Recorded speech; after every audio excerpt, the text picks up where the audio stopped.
দার্জিলিং ট্যুরের next part নিয়ে চলে এসেছি। তো চলো ভিডিওটা স্টার্ট করা যাক। আগের ভিডিওয় তোমাদের বলেছিলাম তো আমরা কিছু ঘন্টার জন্য একটা রুম বুক করেছিলাম যাতে সবাই ফ্রেশ হয়ে নিতে পারে। সবাই ফ্রেশ হয়ে চলে এসেছিলো গাড়ি আর বেরিয়ে পড়েছিলাম দার্জিলিং যাওয়ার উদ্দেশ্যে। মাঝে পেয়ে গেছিলো প্রচণ্ড খিদে, তাই একটা রেস্টুরেন্টে দাঁড়িয়ে খেয়ে নিয়েছিলাম গরম গরম ডিম টোস্ট। তো তারপরে খাওয়া দাওয়ার পর বাইরে বেরিয়ে এসে দেখো এখানকার ভিউটা কত সুন্দর, তাই না? চলো কিছু সিনেম্যাটিক শুট দেখে নাও। मैं उड़ना चाहता हूँ, दौड़ना चाहता हूँ, गिरना भी चाहता हूँ, बस रुकना नहीं चाहता। सफरनामा सवालों का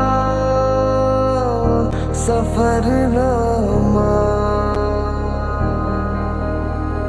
है खुदा मुझको तू रहता कहाँ के तेरा पता, हम यहाँ पे मुसाफिर है ढूंढते अपनी मंजिल का पता। शामें मलंग सी रातें सुनंग सी बाली उड़ा रही ना जाने क्यों, इलाही मेरा जी आए आए, इलाही मेरा जी आए आए।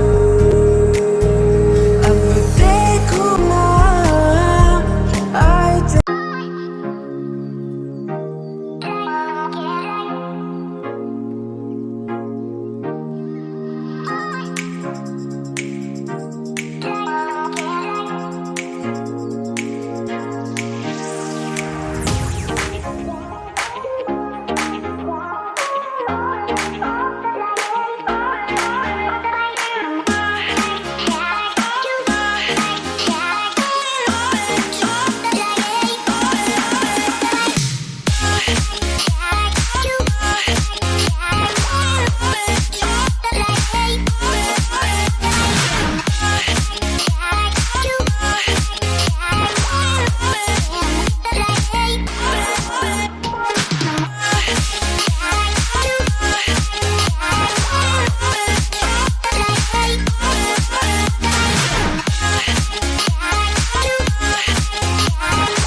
এনপিজি থেকে আসার সময় আমরা lovers point, Batasia loop, tea garden এবং পাইন ফরেস্ট দেখতে দেখতে কিন্তু হোমস্টের দিকে এগোচ্ছি। তো চলো, এখন প্রচণ্ড খিদে পেয়েছে আর হোমস্টেতে যা যাক দেখা যাক রুমগুলো কেমন। আমরা হোটেলে পৌঁছে গেছি, এই যে আমাদের হোটেলের রুম, আর একটা রুম আছে সেটা দেখা।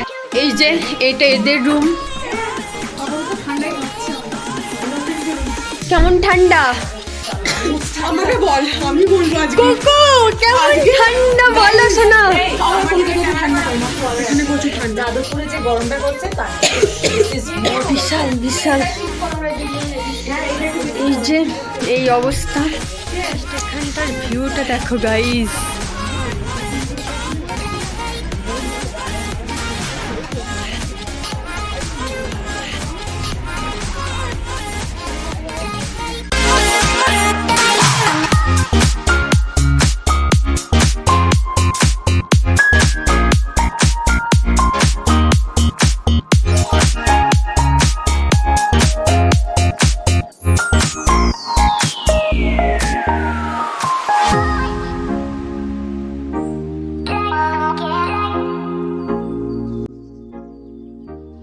আমরা সবাই খেতে বসে পড়েছি আর মেনুতে ছিল স্যালাড, পাঁপড়, ভাত, ডাল আর চিকেন।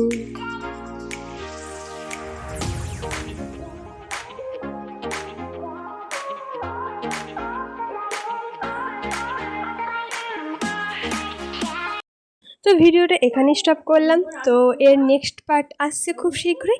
তো সবাই ভালো থেকো এবং সুস্থ থেকো। আর এই ভিডিওটা ভালো লাগলে কী কী করতে হবে সেটা তোমরা জানো। তো টাটা।